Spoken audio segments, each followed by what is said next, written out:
What's going on, guys? Welcome back to Met Central. And today we are going to talk about the Dodgers signing Yoshi Yamamoto. Why does this affect the Mets? Well, because if you have been living under a rock or just aren't on Twitter, the New York Mets were one of the finalists, if you will, to potentially land Yamamoto. Although, if you even really want to consider it that, because it just seems like they were used as leverage the whole way through. But I wanted to wait a day. Because I could have easily have came on here yesterday and really just screamed my head off.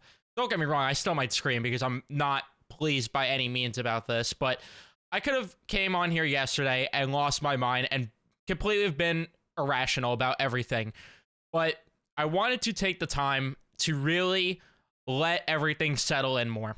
I wanted to get more rational thoughts and just really think through what I want to say exactly, or just, how clear my mind about how I want to go about this, because there's debates online. Do you blame Steve Cohen? Do you blame Yamamoto because he used him as leverage? Because, Steve Cohen, he should have offered him more off the rip. To me, I think that neither party really should go without blame here. I think, personally, Steve Cohen and David Stearns deserve some blame. Less so David Stearns, more so Steve Cohen. I think Steve Cohen deserves some blame. And I think at the end of the day, Yamamoto, it is what it is. The Mets did a lot that they could to get him. I'm not going to discredit any of that.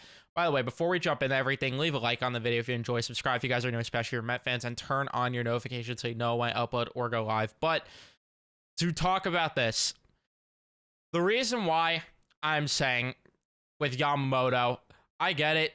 He went back to the Dodgers with the Mets offer and said, give me this and I'll sign. That's completely using them as leverage. I get it. And the Mets did all they could. David Stearns and Steve Cohen, we know they flew to Japan, had them for Yamamoto and his agent over for dinner multiple times, had multiple meetings with them. And I get it. I get all that. And I'm not discrediting the effort that they put in. My issue, and where I fault Steve Cohen and crew, is they would not have been in a position where they're used as leverage if there was just a better product put together here. This is why I say it's a combination of both, because we are in year 4 of the Steve Cohen era here, or we're heading into year 4, when we were promised, of course, 2 things when Steve Cohen took over as owner, and I'm sure he regrets saying both of these things. He mentioned that the team was going to try and win a World Series within the first 3 to 5 years of ownership. Time's ticking here. And as well as say, we're going to be the East Coast Dodgers.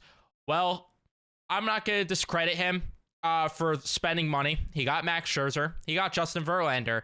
Granted, those were 2 very old pitchers, and it is what it is. The ship has sailed with them, and they bought prospects and whatever it is to get back for them, fine.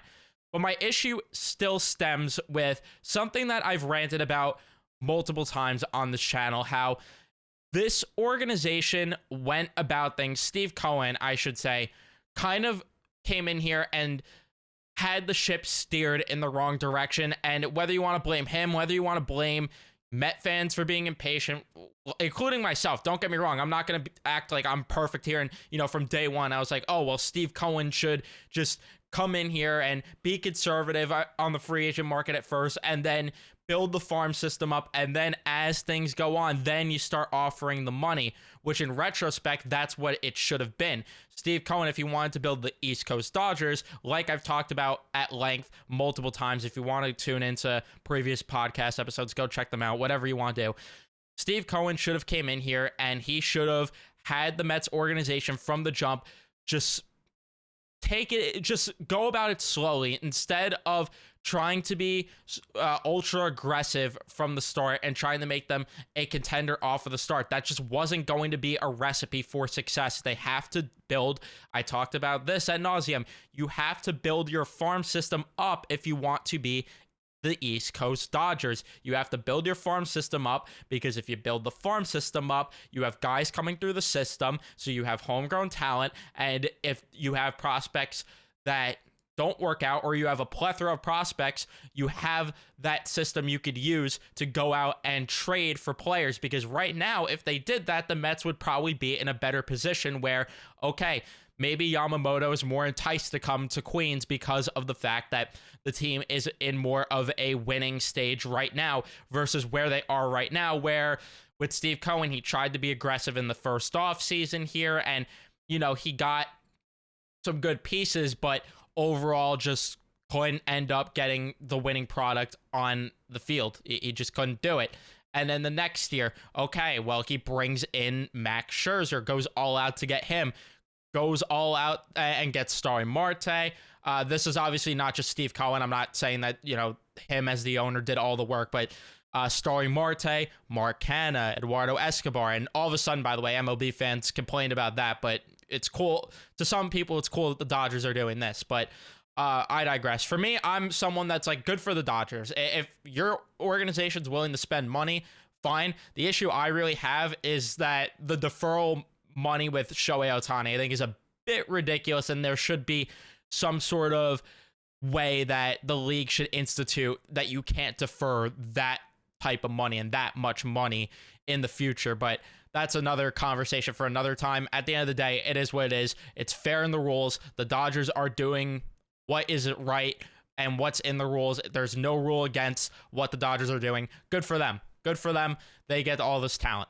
I'm not going to sit here and complain like a lot of people are. And if you are complaining, then fine. Fair enough. I understand your frustration too, but they're working within the rules. I, for one, cannot complain. You could be more mad at the players and the MLB themselves for not negotiating things better in terms of when they had the recent lockout where there's rules that could change the deferrals and everything. But I digress. That, again, another conversation to have for another time. For me, good for the Dodgers. They're doing what's within the rules, and they're getting the best talent possible. It is what it is. But as for the Mets, if they just built this thing up slowly but surely, they would be in a better position. And I know it's hard to look at it in retrospect, and I know that it's hard because in the moment, we all were like, okay, that 2019 team in particular, they got so hot at the end. It sucks that you lose Zach Wheeler. It's unfortunate. Noah Syndergaard fell off a cliff. Unfortunate. And you have all these guys that started to fall off. Granted, after 2020, I mean, that team was a dumpster fire. But again, Steve Cohen goes all out and he tries to build this team up and just spend free agency and buy things. I think now what's happening is the Mets are... They got a reality check, and they're trying now to build their prospect pool up. They're trying now to get the deep farm system. And then Yamamoto, the reason they went all out for him is because, okay, he's 25 at least. When he's a little bit older, if we're done rebuilding in 2 to 3 years, he's still only 27, 28. And even at worst case, 29 years old, if this is a 4-year thing, at least we have him for a good amount of time because it was a 12-year offer from the Mets. At least we have him for 12 years and going to get some good years out of him outside of the rebuild window, if you will. You get your potential ace in Yamamoto, you get Senga at the number 2, and then it's easier to fill out the rest of your rotation from 3, 4, and 5. You fill those guys out relatively easily. You look at what they just did to get Adrian Hauser. You go out and get Luis Severino for a very cheap deal. You have Jose Quintana on a pretty solid deal. Easier to address those issues, and it would be easier too because the Mets would have all these prospects going forward where, hey, if we do desperately need more starting pitching help, we could package said prospects to go out and get them. That's where my frustration comes in, that they couldn't land Yamamoto because he would have been the perfect fit. Now it's just, what do they do here?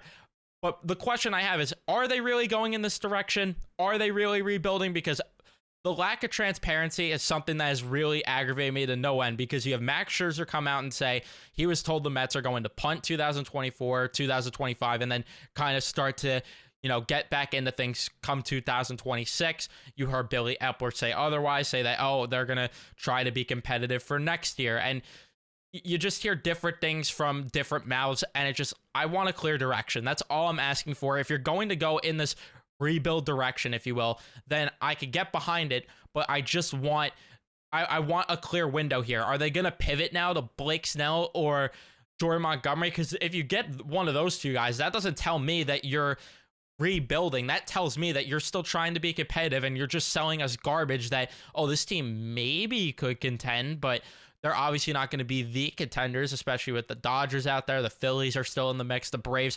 realistically, if they get Blake Snell or Jordan Montgomery, good ad, but that doesn't move the needle for me to say, oh, they're better than the Phillies. Oh, they're better than the Braves in the division.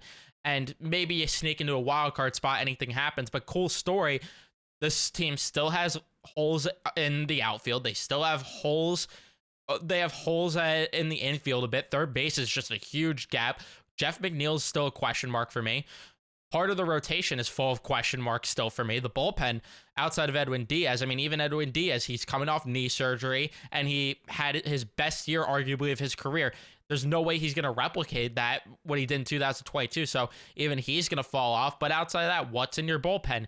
There's just way too many holes for this roster where, yes, landing Yamamoto is not the end-all, be-all, because it doesn't take them from a level of, okay, the Mets, if they got Yamamoto, they would have went from, you know, all the way down here to all the way up here. They would have obviously had a jump, but it wouldn't have been a big jump where, oh, they aren't making the playoffs, and, oh, now they're going to make the World Series. The point is that you get Yamamoto because he fits the window, because you get Yamamoto all of a sudden. The next offseason, you potentially pursue a Juan Soto, or you go out and, you know, try and get some more help for this lineup. And then all of a sudden you're looking at things starting to build up more. The prospect pool is getting deeper, and all of a sudden things are looking great. But it unfortunately wasn't that way, and he would just rather play for the Dodgers. And I can't even fault him for that, because of the fact that at the end of the day, like, you look at the difference in the two teams right now in the state they're in. Yeah, I can't fault him for wanting to play for the Dodgers for the same amount of money. Where you could be mad at Cohen, though, and Stearns, which is where really I was going with this point anyway, is my main thing that aggravates me. I get they went all in to get Yamamoto. The thing that angers me is that they've had weeks now to impress Yamamoto more and, like, you know, make moves to show, hey, we're serious about actually contending potentially for 2024. Look at us getting Teoscar Hernandez potentially, or Jorge Soler, getting help in the lineup, because then Yamamoto sees that and it's a little more enticing. Obviously, it's not Shohei Ohtani enticing, but you go out and make those sort of moves that's like, okay, Yamamoto's maybe a little more intrigued by the option of coming to the Mets, because Steve Cohen could tell him, look, we added all these bats for you. You could help us be the potential ace of the rotation. And then next offseason, we're going to pursue the biggest free agent in Juan Soto. And then you're going to really get help, and we're going to build this thing. But again, that's where they didn't really do this thing right either, is just the fact that they didn't go out and, you know, be more aggressive in the offseason here early on when they've had weeks to go out and get lineup help. And instead, all we've got is Joey Wendell on our hands for the lineup, really, as, you know, your improvement over Luis Guillorme. That's not going to sell Yamamoto anything. If you want Yamamoto to be intrigued, like I said, you go out and land a Teoscar Hernandez. You show that you're going to go out and get a Jorge Soler. You go out and get maybe some of these other guys. Like, I'm sorry, again, Tyrone Taylor, not moving the needle for Yamamoto either. Like, you got to go out and show that you're really trying to actually maybe contend for next year. But are they now? Are they now? And, like, now I question what's going to happen with Pete Alonso. Is Pete Alonso even going to get an extension, or are they just going to trade him and really embrace a full rebuild? If that's going to be the case, then you might as well trade Nimmo. And call me insane, call me stupid, call me crazy. You're going that far into a rebuild, might as well trade Senga. Really, he's already like 30 years old, I'm pretty sure, right? By the time you come out of a long rebuild, because then you're just making this a long rebuild. By the time you come out of that, Kodai Senga's on the back end of his career and the back end of that contract. So I'm not advocating for one way or the other. I'm just saying that if the Mets do go the route of trading Pete Alonso because they want to go more in this rebuild direction, then you might as well just move other guys too. Because what's the point? What's the point of having Brandon Nimmo around just for the fun of it? What's the point of having Kodai Senga around just to get more butts in the seats and try and sell us the garbage that you're a 70-win ball club instead of a 60-win ball club? I don't know. That's just my personal opinion on that. I think that there's many blame. There's plenty of people to blame all around here. I'm not going to fault Steve Cohen entirely. He did make a good effort to go out and get Yamamoto. There's no denying that.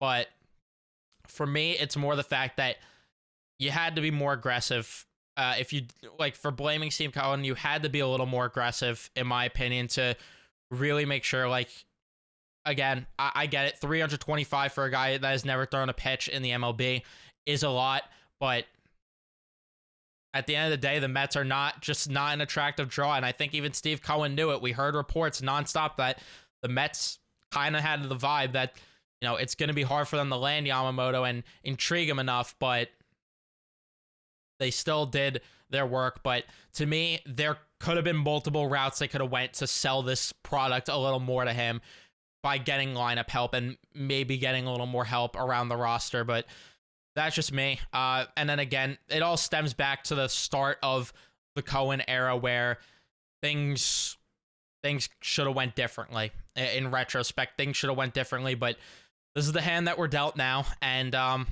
it's unfortunately going to be what it's going to be. And now we just got to hope that things end up going in the right direction here with the Mets somehow. I have my concerns.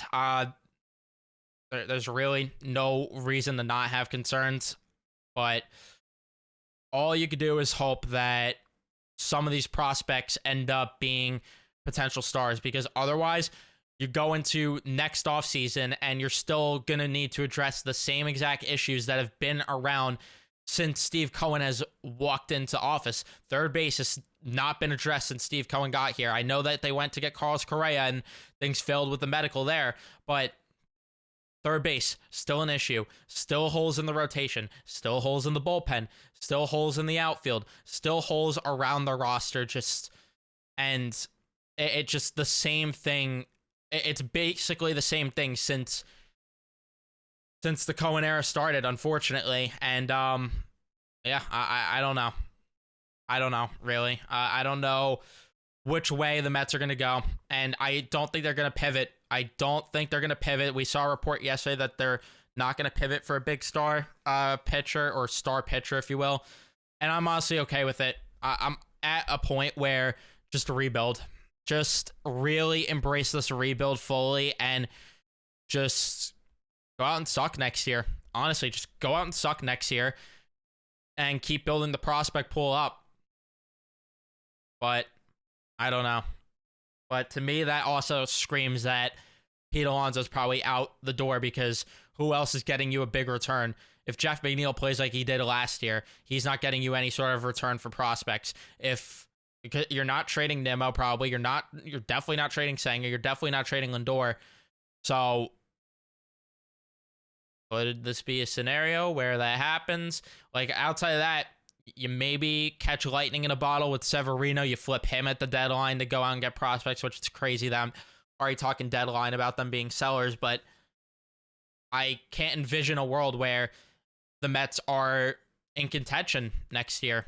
I really can't envision it unless they go out and, you know, make some unexpected moves that we don't know about. But again, time will tell. This is the hand that we're dealt with, and we just gotta hope that yet again they'll move on and they'll turn things around. That's really all we could do, unfortunately.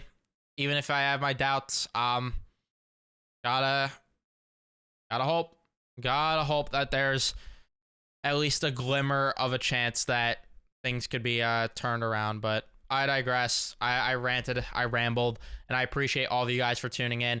I'm sure people are not going to be happy with my takes. It is what it is. I'd love to hear your takes on the comment section down below. I think everyone's, you know, feeling just frustrated, feeling aggravated by all this, but we'll see what happens. Again, I want to hear your thoughts in the comment section. Do you agree with me? Do you disagree with me? Are you somewhere in the middle?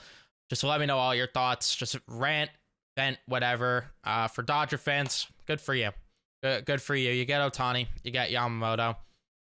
It is what it is. And yeah, we'll see what happens. Don't forget to leave a like on the video if you did enjoy. Subscribe if you guys are new, especially if you're Met fans. Turn on your notifications so you know when I upload or go live. And I'll see you guys in the next one. Let's go Mets, I guess.